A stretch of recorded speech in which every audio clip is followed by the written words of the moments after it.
FareShare is one of the leading organizations of food redistribution in Melbourne. Hundreds of volunteers have the important task of food rescue.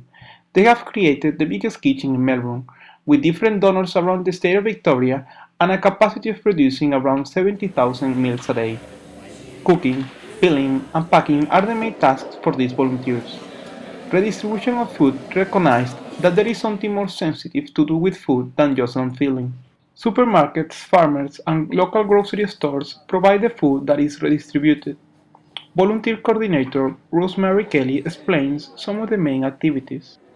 We take food that's headed for landfill, that would be thrown away, that for whatever reason can't be sold, can't be used. It might be that the packaging is damaged or it's mislabelled or it just hasn't been sold and would be thrown away, and we take that in, we cook it into meals, some of it we pass on as we get it, depending on what the food is, and then we pass it on, pass the food and the meals on to charities across Melbourne and in country Victoria so that they can provide them to people in need.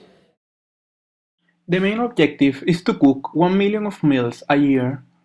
Rescuing food that would be otherwise wasted is part of the practices for more sustainable cities.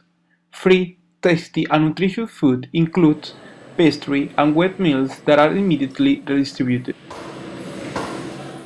Some volunteers are part of partner companies that encourage their employees to assist. Some others have been working with FareShare since the beginning. Catherine is one of them, and she describes some of the main changes for the organization in the last years. I first started working for FareShare when it was a different organisation working in borrowed kitchens out of Collingwood Football Club, and then a crisis centre, and then our smaller kitchen 2 streets away from here. And to see the organisation grow from an idea of a few people to this is extraordinary. FareShare gives its own ways to farmers. However, there are still challenges that need to be tackled.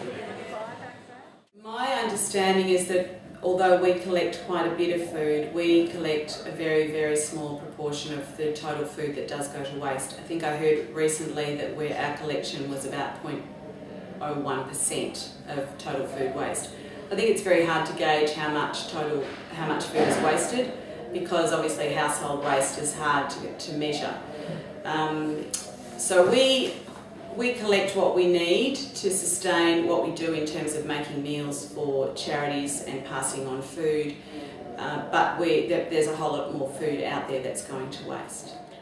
Local initiatives like FareShare might not solve the problem of global food wastage, but it is a step forward for more sustainable practices and patterns. Alirio Quintana, Monash University.